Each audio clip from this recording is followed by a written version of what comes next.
Good morning बच्चों।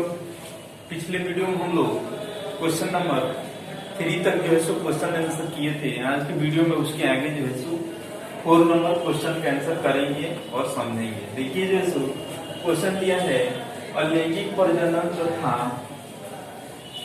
लैंगिक प्रजनन में विभेद समझाइए। दोनों का जो है सो अंतर इसको समझाना है। तो इसके बारे में आप लोग को विस्तार पूर्वक बता चुके हैं कि जो है लैंगिक प्रजनन क्या होता है और लैंगिक प्रजनन क्या होता है। तो हम लोग इसमें आंसर लिखने का प्रयास करेंगे और समझेंगे। देखिए जैसो लिखेंगे इसमें अलैंगिक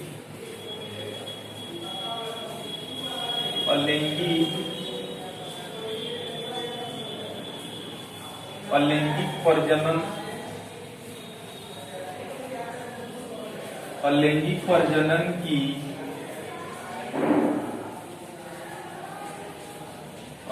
प्रजनन की क्रिया में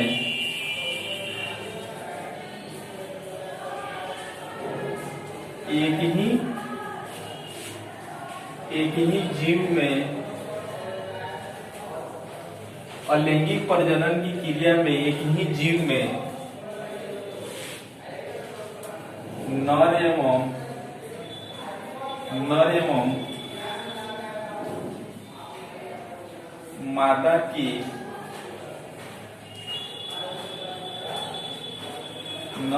मादा की गुणसूत्र पाए जाते हैं। नर एवं मादा के गुणसूत्र पाए जाते हैं।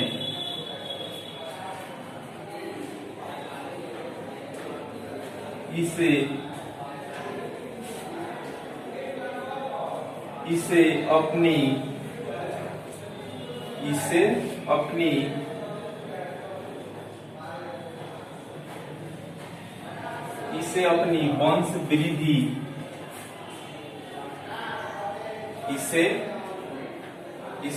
वंश वृद्धि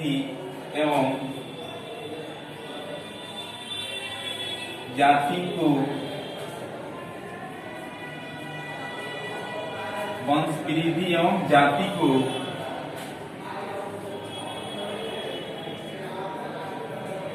निरंतरता बनाए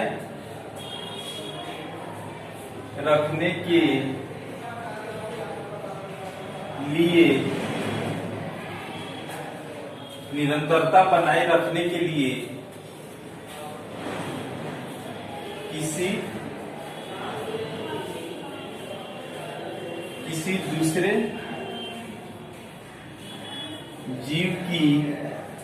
दूसरे जीव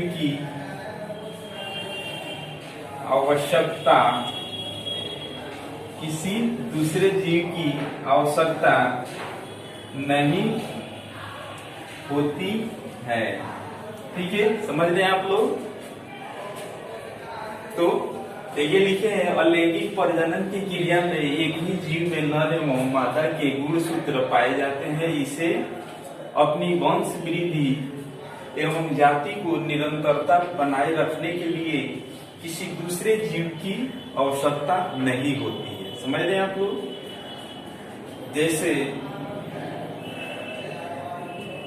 जैसे क्या हो गया, अमीबा और हाइड्रा।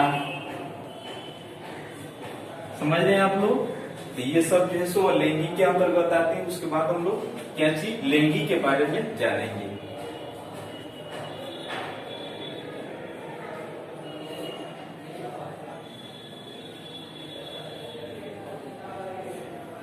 लैंगिक प्रजनन में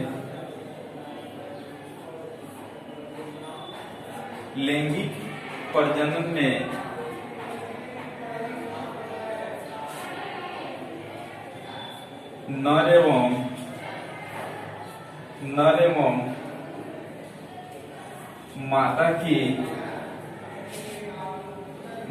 मादा के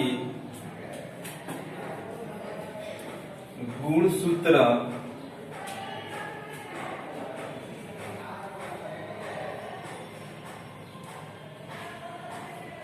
अलग लैंगिक प्रजनन में नर एवं मादा के गुणसूत्र अलग अलग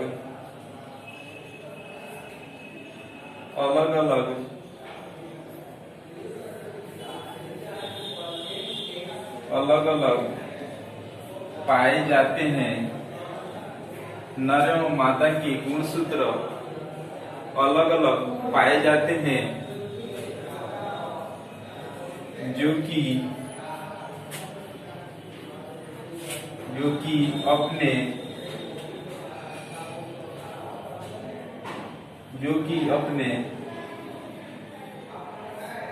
अपने वंश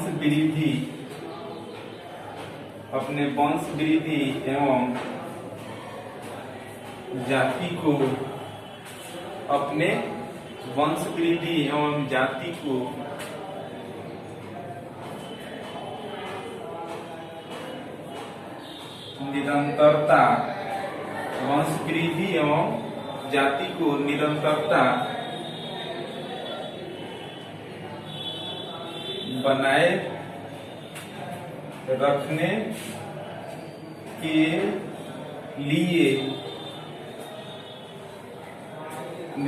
बनाए रखने के लिए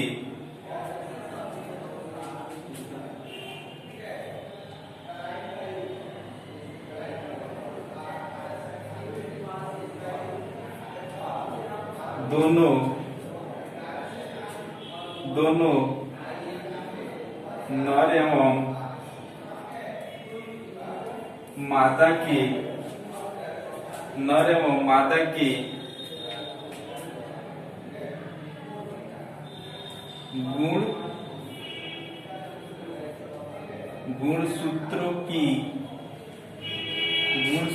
के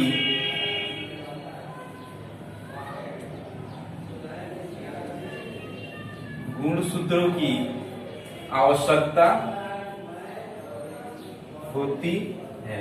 ठीक है, गुणसूत्रों की आवश्यकता होती है। देखिए लिखे हैं, लैंगिक प्रजनन में नर एवं मादा की गुणसूत्र अलग अलग पाए जाते हैं, जो कि अपने वंश वृद्धि एवं जाति को निरंतरता बनाए रखने के लिए दोनों नर एवं मादा गुणसूत्र की आवश्यकता होती है। ठीक है, जैसे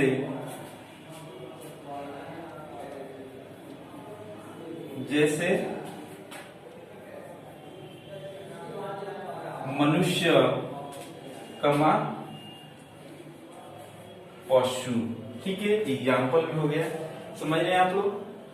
तो ये चीज जान चुके और समझ चुके, इसके आगे जो है सो हम लोग क्वेश्चन आंसर